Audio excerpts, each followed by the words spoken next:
that she was sharp in that area. As far as the bench production, do you need Percy to write a story about that before every game? Yes. Did he write one? I'm sometimes under a rock for social media and be reading stuff. But is that what he did? All right. As long as the Nets positive results, we'll take that. Hey, Coach, how you doing? Hey, in that second quarter, it felt like you guys took control of the game. Just what happened there, and just it felt like it really started with your defense. It did. I thought that we finished out possessions with rebounds after having very sharp physicality with our coverages. And then the floor opened up. We hit a couple of threes. Got some stuff in transition, but it was sparked or ignited from our defense. And then it seemed like for weeks, like you've been talking about, we're coming. I just want to see it for 40 minutes. Mm-hmm. Was this that game that you've been wanting to see now? Definitely. I hope that we can continue to play in this pocket. It's the how, right? How we're playing. And today you see glimpses of how we can be defensively locked in, offensively super efficient, and just kind of focusing on locking in on the keys to the game. And I thought that we were sharp in that area. Speaking of the how did you get here, just in terms of this game that you've been wanting without going? I know it's a long-winded question, but how did you get here, Coach? I just staying the course. It's life. It's like, it's going to throw you some curveballs. You're going to go through some ups and downs. You can't get too high. You can't get too low. And I think that's where we are. We're going to continue to do the work. We've been harping on certain things in shoot-arounds when we have it because we don't have a lot of practice. We have to get better through film. At the end of the day, we have a competitive locker room, people who understand what the moment means. And as a coaching staff, we're competitive as well. We want to get better. We want to be the best versions of ourselves so that our team could be the best versions of their self. So it's a lot of just emphasizing and reteaching and sometimes seeing the ugly on film and getting through that. And we're here. I'm always like, I want more. I'm greedy. So hopefully we'll stay here next game. Does competitiveness lead to better execution? Because I'm sure that's something you've been harping about. Yeah, it's not the only thing. I think it's just like a desire and a want to continue to do the things correctly, to continue to play as hard as we possibly can, respect our process, respect the preparation, and all those things come into play. You can't just show up in this league and think that you're going to win. You have to really, really take care of your mind and your body and approach every game with the intent, with the want to and the will to. And so I think that we showed that tonight. Mm-hmm.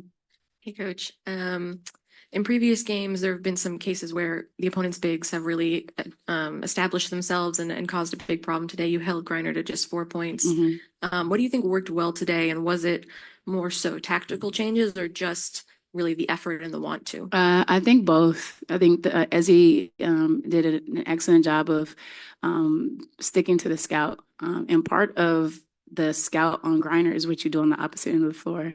So the pace, putting her in ball screens. I thought that we did a really good job with that. But from the defensive effort, the physicality that you have to have, the help side that you have to have, the pressure on the ball, it was a team effort in that area. But yes, like that's always the base. Like the want and that's always the base. Now the tactics and the schemes and all those are just being sharp and locked in. That's the next layer of it. And I thought there was consistency in that.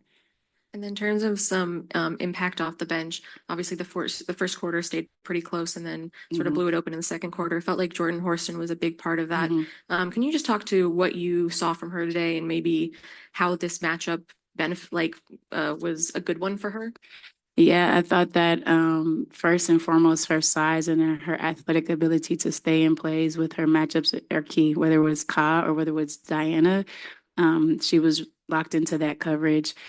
When the game opens up with a pace and a transition and ball movement, it benefits her because she cuts well. In the first half, she got a lot of points in the paint, but also she can see and be a playmaker. She hadn't hit a three since the last Phoenix game. So it's good to see her hit one and be comfortable. But when she's comfortable in that pocket, her game just opens up in that way. But it starts with on the defensive end with Jordan, and I thought that she was sharp in that area. As far as the bench production, do you need Percy to write a story about that before every game? Yes. Did he write one? I'm sometimes under a rock for social media and be reading stuff. But is that what he did? All right. As long as the Nets positive results, we'll take that. Do you think, as difficult as it was to face New York and Connecticut 4 consecutive games, do you think that sort of paid off in terms of forcing you to raise your level in a way that kind of showed out tonight? I think it did, because we showed that we can compete with the top portion of this league, but also what we did in those games was shift our mentality defensively, and kind of bring it back to where we were when we were on pace and doing things really well. And I thought playing a physical team like Connecticut matters with what you do defensively. And I thought that we had some carryover into that New York game, and then obviously today. So I think our defense is a steady improvement. It's improving. It's kept us steady the entire season, and then you add some offense to that. I think that those reps that we got on the road really impacted today. Get a couple on the Zoom and we'll come back to the room. Jeff Brown, go ahead, and then Christian, you'll be after that. Yeah, first, Coach, with Jordan scoring 16 tonight and in the last game, Gabby 17, when they're both kind of able to contribute like that on certain nights, like what can that do for you guys overall? Yeah, it's huge. It's going to be a concerted effort, a team effort. And when we have the others kind of being efficient in that area, especially on the offensive end, it gives us a huge boost. But again, it's not just, not just Jordan's points, but her activity, her playmaking, and the other things that really matter for us to be successful. So yes, Gabby, the other day, it's good to see her comfortable in that pocket, and the things that she's doing on the court, being a playmaker, initiating offense. This is why she's a very good player for us, because of her versatility. What was the explanation the refs gave you when they called Mercedes for a defensive 3-second violation when she was defending the ball? Yeah, that was probably a mishap on their end. I thought that they called it on NECA. If it would make more sense if they called it on NECA, but it still wouldn't make sense because she cleansed by tagging BG. So I don't want to get fined for talking about the refs. So Yeah. No, I was just wondering what they gave you an explanation. And no, they called it on Mercedes, but I think it was on NECA. Oh, okay. Yeah. Last one is obviously with the 3-point shooting going so well tonight, how much can that open up the offense, and just what did you see out of your offense tonight? Yeah, it could open it up, but I know I'm harping on like we have to make threes, but what I like is the 40 points in the paint. So we talk about like how we can offset that. We didn't shoot a lot of free throws tonight, but I thought that our second chance and our points in the paint are something that's also been consistent all season. If we can hit the threes, then I think we'll see more points on the board, but I don't want to fall in love with it and take 32 every game if we're not going to be efficient. But as long as we're efficient in other areas, I think we can continue to compete at a high level. Awesome. Thank you, Coach. Now let's go to Christian. Hey, Coach, congrats on the win. Phoenix, despite the record, is one of the best scoring teams from the elbows. But today, out of the 8 steals, 4 of them came from NECA and I believe Ezzy. As far as defensive strategy, was it something that you saw in the film, watching Phoenix, how they operate? Yeah, I think in general, part of our defensive identity and awareness moving forward is our, the physicality, but also not allowing easy catches. So elbow catches or sometimes, wing catches or whatever it is. We knew that we had to pressure the ball because BG is an amazing player in the paint. So I think starting off with those layers of our defense, I think really helped get deflections and hands on balls. But physicality, it has to be a theme.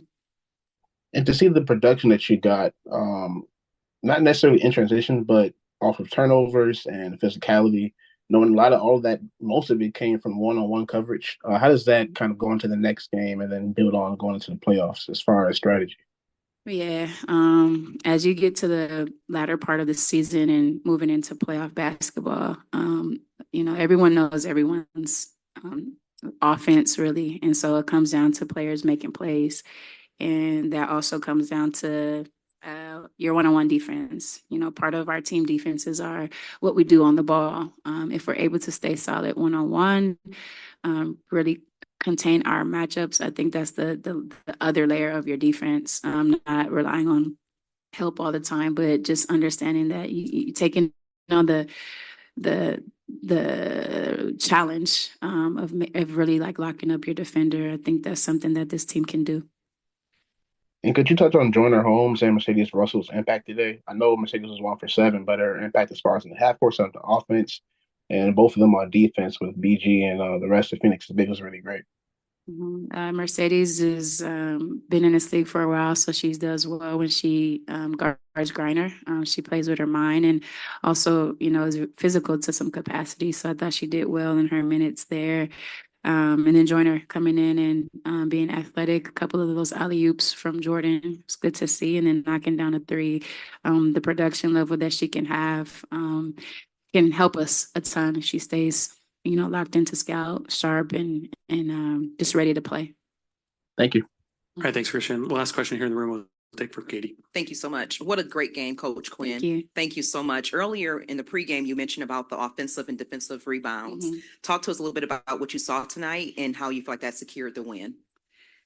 Yeah, we had 7. I just remember the possession where we got the O boards and we had wide open threes. We didn't hit them, but to me that encapsulated what I wanted as far as the activity and the ability to kind of get us more possessions. And, you know, rebounding was a key today. And I thought that, you know, getting out this game and being up is important.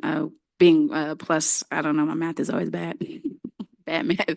Winning the rebound battle is important, but to me, the offensive rebounding is an area that I feel like we continue to improve on. That just, to me, that shows the activity level. That shows that we're focused, we're locked in, and rebounding has been our Achilles heel after the break. So I just want to continue to be locked in on that area. Coach, thanks for staying with Yeah, us of a few extra course. minutes. We appreciate your time.